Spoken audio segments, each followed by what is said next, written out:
They thought you were done, but they made one mistake. They left you breathing. Mwadzuka bwanji achiwa nonse muno Malawi, komanso ngakhale achiwa amene muli kunja kwa dziko la Malawi. Poyamba ndimati ndikupatseni moni kum'mamawa kuno, moni wachimwemwe, moni wachisangalalo, chifukwa Mulungu watikondera kutifikitsa mtsiku la lero. Lilemekezeke dzina la Mulungu. Uthenga wanga mmawa uno ndionena kuti zomwe zachitika dzulo ku Kasungu, pamene ndinapita kumaliro ku Kasungu, zimene mwachita mafumu a mkasungu, ndadziwa tsopano kunena kuti Kasungu sili mmene idalili kale. Mwaonetsa mtima wachikondi kwa ine Kalonga Sosola namba 9. Ndaona mafumu oposa 20 mukuchita zinthu zakuti sizinachitikepo mu nthawi yathu, maka pamene ineyo ndinasankhidwa kukhala Kalonga Sosola namba 9. Ndifuna ndikumbutse pano mafumu nonse a chigawo chapakati kapena kumwera, kummawa, komanso kuja kumpoto, kunena kuti history tisayikwirire. Chilungamo chidzakhala chilungamo. Tikataya history, tataya mudzi, tataya ubale, tataya dziko. Ndikuthokozeni kwa padera magogo nonse amene dzulo mwandichita chinthu chapamwamba kwambiri, kulola kudzitsitsa nokha ine osadziwa kanthu kuti mwakoza zimenezo, kuti mafumu nonse mukhala pansi. Mpando wa Kalonga okha ndi umene ukhale pamwamba. Izi ndi zinthu kwa ine sinimaziyembekezera. Ndadzifunsa mafunso ochuluka usiku kuti kodi Mulungu afuna ationetsere chani.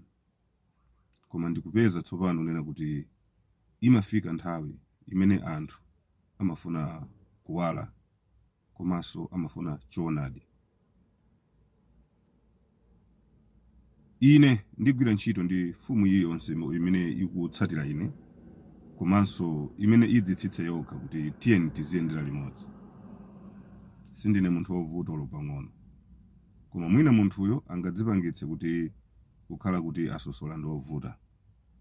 Koma ine ndilibe vuto na lilonse ndi mafumu athu achichewa, ndino azibale anga, ndipo ndidzakukondani chifukwa sindingagwire ntchito opanda ine. Ndikufuna kuti muzilemekezeka nthawi zonse. Kuboma mulemekezeke, kumtundu mulemekezeke, kudziko mulemekezeke. Zimenezi zitipangitsa kukhala ndi uchewa watsopano muno Malawi.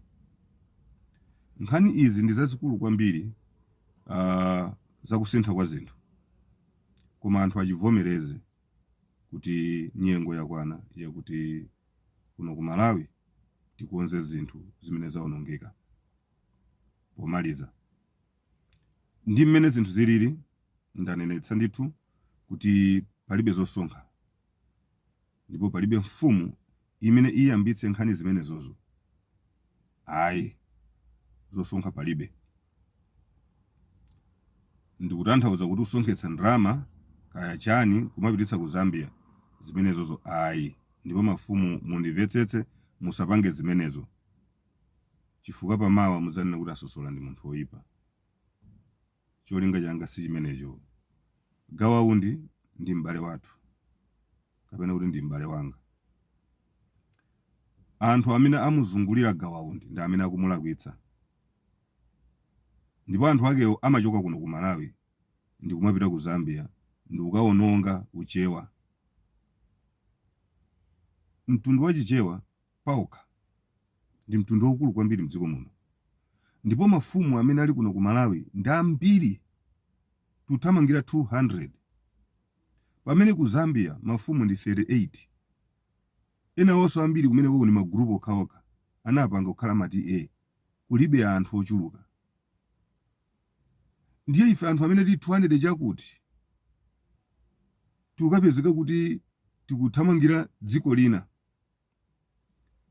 Kuchilendo ndi kuchilendo.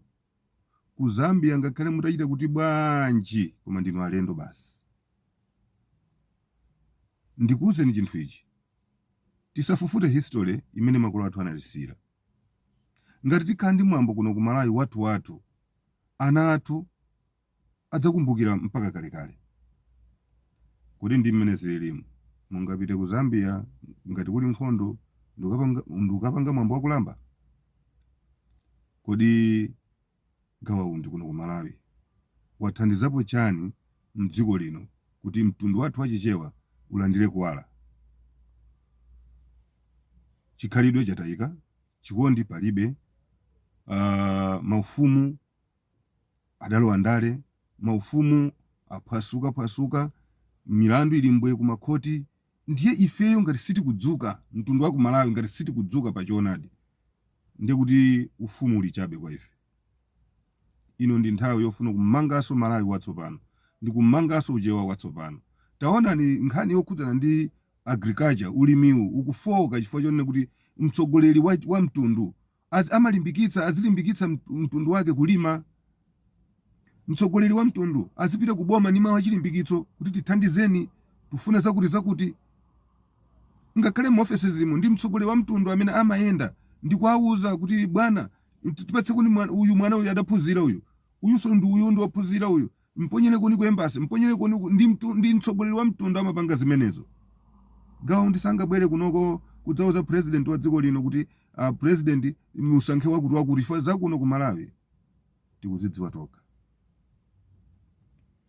Ndimafuna ndichenjeze mafumu ena amene muli pakalikiliki akuti tilimbana ndasosola. Mwachepa kwambiri.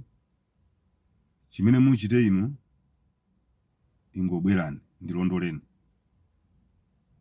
Koma zakuti mundimaliza kuti iyayi amene uchabwerera mbuyo kunkhondo silibwerera mbuyo umaphedwa. Ine ndikupita chitsogolo. Ndikuthokozeni nonse amene tinayambira limodzi.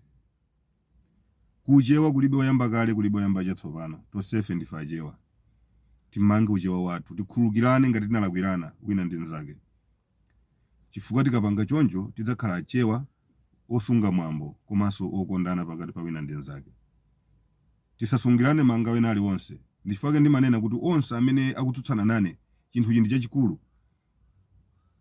tsiku lina adzatipeza ndipo tidzakhala pamodzi ngati pa ubale. Ndi mawu amenewa Ambuye akudalitseni nonse mmawa uno achewa okonda mtendere. God bless you. Zikomo kwambiri. Zosonkha zopita kumkaika ayi.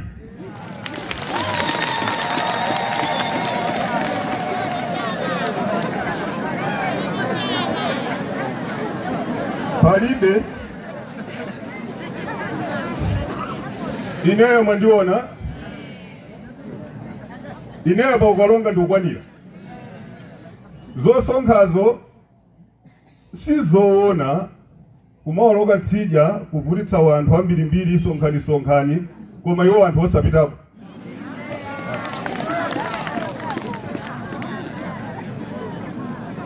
Komanso ndinenetse pano nena kuti dziko lino lili ndi malire okhazikika.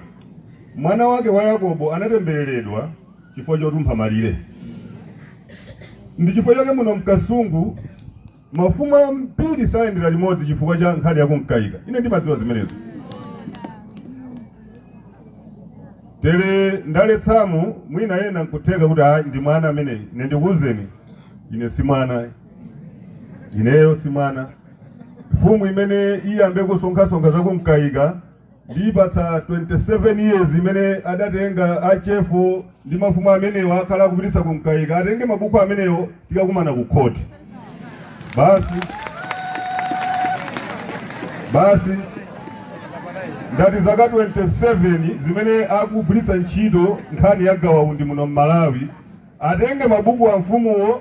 Ine ndiamang'alira bwinobwino tikathanasa pa khoti ndipo ni malo yesa ndi malo yawonse ina kunena iyayo amene akamakafunsa mafunso afumu azikangoyankha nkuwerengera amene maodirenso tikatenga kuti kodi mkasonkhetsa pachaka paja ndalama zimene zimachita nzingati zakogawa ndi nzingati nanga zimene ino zimatsanazo nzingati ndesa iti ukafika kumeneko tingozisiya kuti kukhale ulemu monga mmene kumenera kukhalira ulemu. Sindikukaniza kusonkha ayi, koma kasonkhedwe kapena kamapsinja anthu osaukitsitsa. Serezo dulatu.